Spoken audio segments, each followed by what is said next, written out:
Maimonides, the Rambam. Moses Maimonides, this is in parentheses, Moses Ben Maimon, known in rabbinical literature as Rambam, from the acronym Rabbi Moses Ben Maimon, from 1135 to 1204. A rabbinic authority, codifier, philosopher, and royal physician.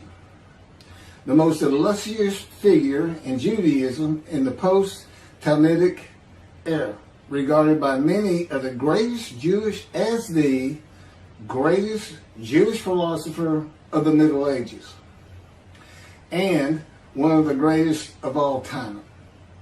He was successful in bringing four cultures, Greco-Roman, Arab, Jewish, and Western, together in one person, and in doing so remains one of the most influential religious philosophers of the intellectual world. His teaching influences other faiths as well as Jews. However, it is his commentary on Jewish texts that mark him out as one of the most influential and important Jews in history. He wrote 3 major essays on Jewish law, the most famous being The Guide for the Perplexed, and each of them is still regarded as hugely important in Jewish philosophy. This monumental work laid the foundation for all subsequent Jewish philosophic inquiry known as Chakirah, and stimulated centuries of philosophical Jewish writing.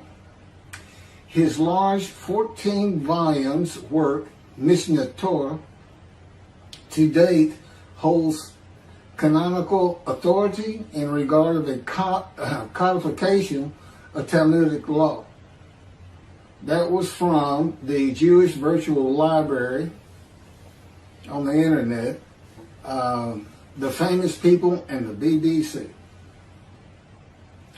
Rambam says in chapter 12, paragraph 2 of the laws concerning King Moshiach, our sages taught there will be no difference between the current age and the era of Moshiach, except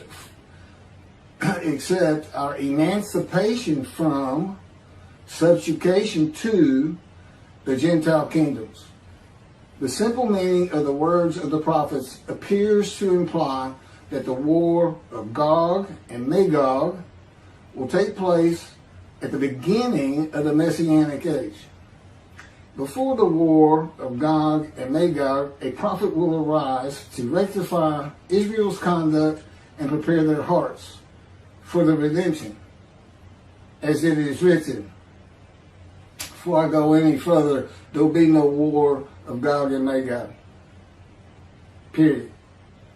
I am Moshiach. This is the the era of Moshiach. And in addition, I'm not here to rectify Israel's conduct. And I would like to think I'm preparing their hearts for the redemption, because it is here.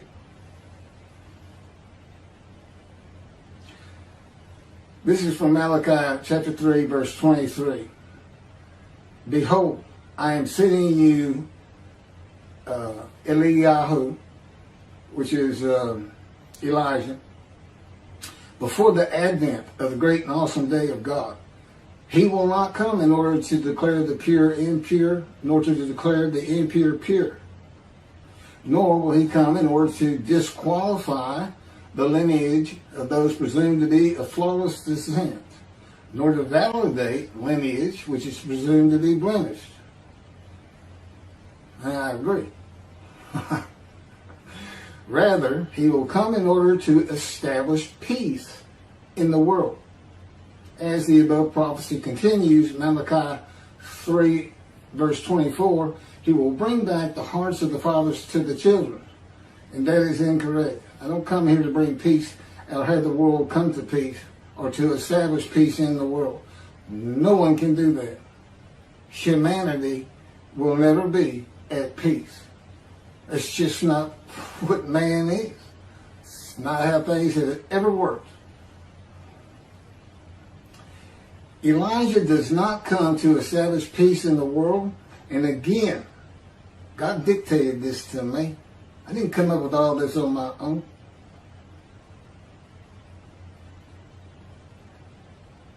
From the book Isaiah 53, In the Day of the Lord. Elijah does not come to establish peace in the world, but to make the many righteous by his knowledge in reconciling the sons to the Father and the fathers to the sons of the family members, one to another, of the Jewish people, by having them be mindful of the teachings God gave Moses at Horeb and to the practice of Judaism. Okay, be mindful. That's an amendment to the first, the covenant between God and the Israelites given by Moses. It's just an amendment because they had to have strict compliance with 100% of the Israelites agreeing to it, that they would all abide by it. Today he's saying be mindful, and he's also saying it doesn't have to be 100% of the people, those who heed and revere and esteem his name. And he knows it's not going to be all of the Jews, notwithstanding the fact he has forgiven their sins and remembers their iniquities no more. And to be a messenger of the new covenant with sin forgiveness. That's why it's new. There's an amendment to it, and in addition to it is sin forgiveness. That's the only difference. I will be your God and you will be my people. That's the covenant.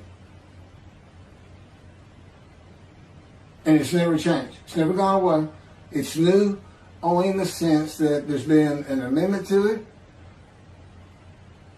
and in addition to it, and it's a ratification and confirmation of the covenant at Mount Sinai, or Rambam and the sages say in chapter 12, paragraph 3 of the laws concerning King Moshiach, God makes it real clear. He calls Moshiach, my servant David, a shepherd. He's a teacher.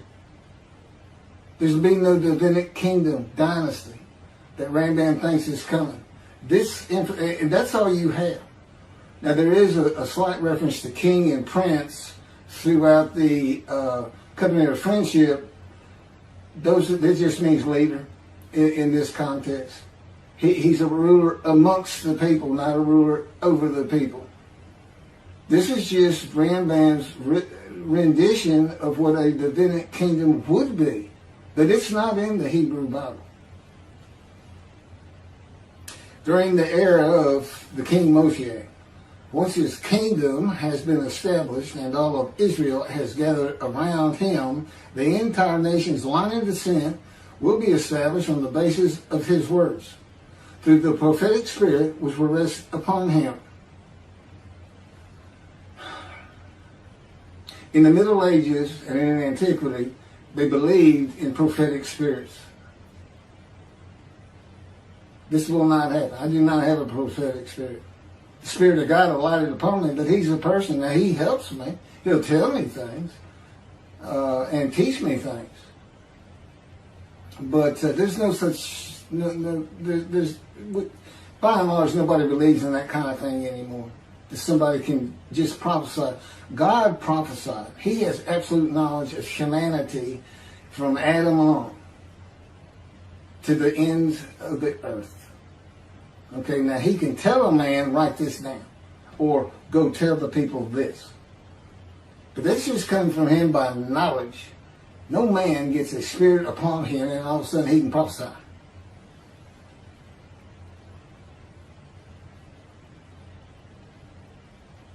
So no, the incarnation's line of descent is not going to be established by anybody, including and not myself, and I am Moshiach, or God Himself. So that's just not going to happen. As it is written,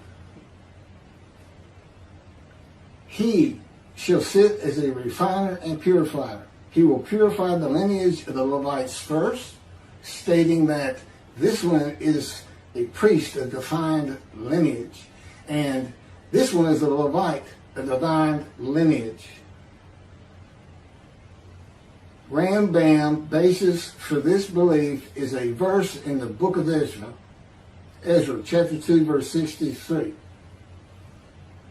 The governor said to them, "They shall not eat of the most holy things until a priest arises who will wear the Yom and the Tamim." From this verse, one can infer that the genealogy of those presumed to be of unquestioned priestly and Levitical lineage will be traced by means of the prophetic spirit, and those found to be of such lineage will be made known. He will define the lineage of the Israelites according to their tribe alone, i.e., he will make known each person's tribal origin, stating that this one is from this tribe and this is from another tribe. It's not going to happen. And he's talking about Moshiach being the purifier. He got that wrong too. He shall sit as a refiner and purifier from the first paragraph of chapter 12. Paragraph 3 is not Moshiach. God purifies and refines. And he comes with Elijah and the angel of the covenant that you desire. Rambam says the prophetic spirit will rest upon the anointed one. The prophecy of the Hebrew Bible, the prophecies of God. I just gave you my summarization of before I read this, of what I'm about to reread. The difference is, this sounds better, and this is what God dictated.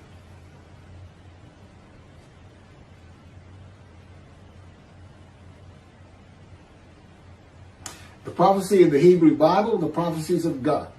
David does not have a prophetic spirit. While prophetic spirits were a common belief in the ancient age and Middle Ages, that is not true for the age of reasoning and information. Isaiah chapter 11 verse 2 defines the attributes of the spirit that alights upon the anointed one as a spirit of wisdom and insight, a spirit of counsel and valor, a spirit of devotion and reverence for the Lord. There is nothing regarding a prophetic spirit. And even that, it's just what the Spirit of God lit upon me, and He has all these attributes, and they teach me, and they tell me as I speak to people how to do and how to be. But a spirit didn't just alight upon me in and of itself. And within God's Spirit is God Himself, His very presence, His mind. You know, it's a hard concept because Judaism's never taught it, but it's in Ezekiel. I don't recall the chapter and verse, but God told Ezekiel, get up upon your feet. Ezekiel says, at that very moment, a spirit entered into me, and I could hear God's words. Couldn't hear God's words until the Spirit entered into him. Why? They had to be inside you. They had to be inside you. It's speaking to your mind. God doesn't have a mouth, a tongue. You know, he can, within me, He can make me sense, perceive that this is where His presence is. And that is where the words are coming from. As though to my ear, even though it doesn't really seem like my ear, but it does seem like it's coming from over here, or over here, wherever He wants to do it. Spirit enters into you, and God is in His Spirit. And this is Malachi chapter 3, verse 2 through 5. But who can endure the day of His coming? And who can hold out when He appears? for he is like a smelter's fire and like fuller's lye. He shall act like a smelter and purger of silver, and he shall purify the descendants of Levi and refine them like gold and silver, so they shall present offerings in righteousness. Then the offerings of Judah and Jerusalem shall be pleasing to the Lord, as in the days of yore, and in the years of old. But first I will step forward to contend against you, and I will act as a relentless accuser against those who have no fear of me. This is God, and not David or Elijah. It's God. And what does he say? I will act as a relentless accuser.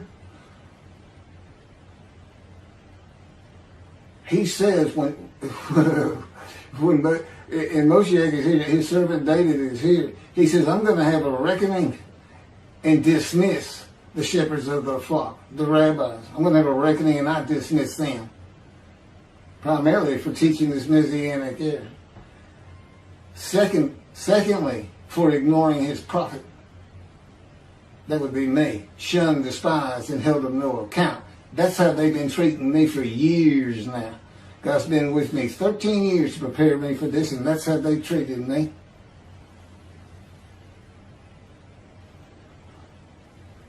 In Hebrew writing, it is common to express the same idea twice. Okay, God's telling me to move on. I don't need to hear that. It just had to do with smelting and this and that. In Malachi 1 and 2, the priesthood has been defiled. They offered polluted offerings. They had turned from God, refused to listen to him, and they profaned God's covenant. They disregard God's ways. This is in quotes from Ezekiel chapter. Well, it's in quotes anyway. Those who have no fear of me would be the priestly tribe of the Levites, and not pertaining to genealogy or tribal lineage, but to Ezekiel 34. Thus said the Lord God, I'm going to deal with the shepherds. I will demand a reckoning of them for my flock, and I will dismiss them from tending my flock. It's Ezekiel chapter 34, verse 10. Then I will appoint a single shepherd over them to tend them, my servant David. Again, that's Moshiach. He shall tend them. He shall be a shepherd to them. Not a king. I, the Lord, will be their God. My servant David shall be a ruler among them. I, the Lord, have spoken, and I will grant them a covenant of friendship. Malachi chapter 3, verse 3 says that he shall purify the descendants of Levi and refine them like gold or silver, so that they shall present offerings in righteousness. This would be those rabbis who accept the words of the prophets of God as interpreted in this day of reasoning and information, and not as interpreted in the ancient age and middle age. If you want to be purified, if you want to get out from under the dismissal, you're going to have to learn everything God dictated to me in Isaiah 53 in the day of the Lord, and the second book, the life of God's righteous servant of Isaiah 53, which is my life.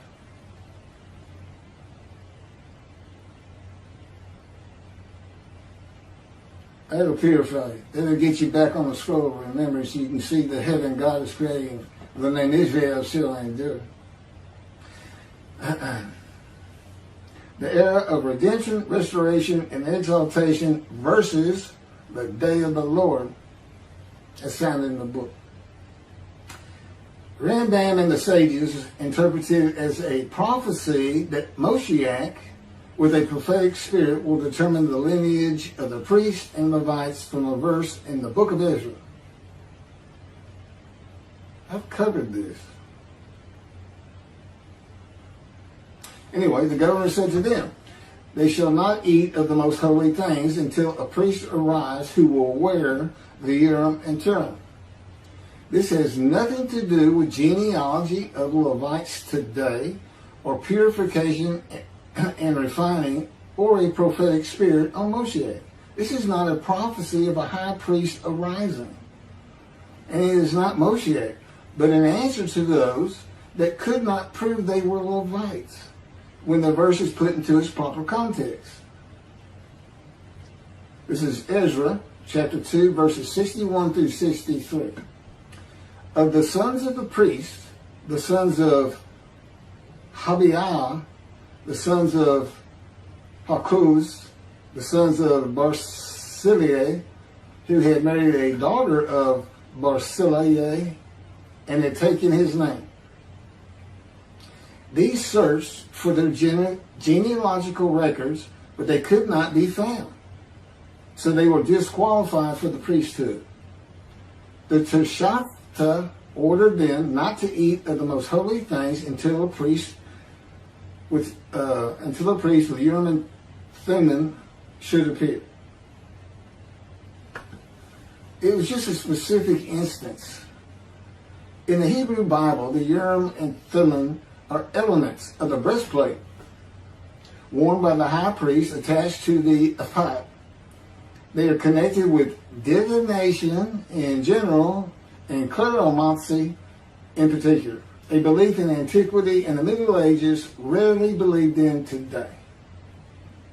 Two objects used by the high priest to answer a question or reveal the will of God. The ephod was made of fine linen and consisted of two pieces which hung from the neck and covered both the back and front, above the tunic and outer garment. Kleromancy is a form of sortition, a casting of lots.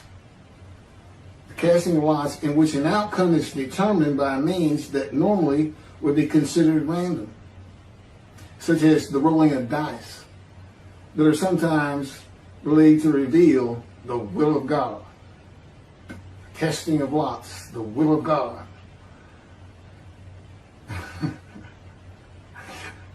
This is not believed in today. Ezra is not a book of the prophets. Teshachta was not a prophet and did not speak the words of God. Few people believe in divination and kleromancy today, matters and things of the Hebrew Bible written for an era gone by. In summation, as great as this man was, and we're talking about the year 1200 or so when he died, born in the 1100s, he was an incredible man. There's no doubt about it.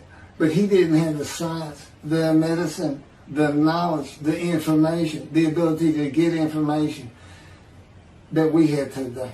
It's a different time. We just don't believe in some of these things they believed in. You can't just say or say, just say. Now, Rambam also, I can't believe it's not in here. He said Moshiach is going to perfect the world, and the entire world was going to speak Hebrew. Okay? And he gets that from Zephaniah chapter 9, verse 10. God says, and I think most people have heard this phrase, they shall be a people of a pure speech.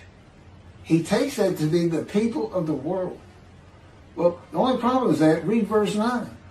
In verse 9, God talks about his anger against the world and how he was actually terminated with fire. He's not talking about them. He's just talking about his people. The peoples are the Jewish people. And guess what? Today they are a people of pure speech in Israel. See, the only time an ancient language has been revived in the modern times, and that's Hebrew. That's their official language, along with Arabic in Israel. So it was a true prophecy of God. They should be a people of pure speech, but he's only talking about the Jewish people. When he says the peoples, he's talking about his people. If he's talking about the people of the world, you know what he's going to say? The people of the world. His people. The Jews. Okay, well that's all I have on Rambam. Again, I'm surprised I don't have that. Thank you very much for listening.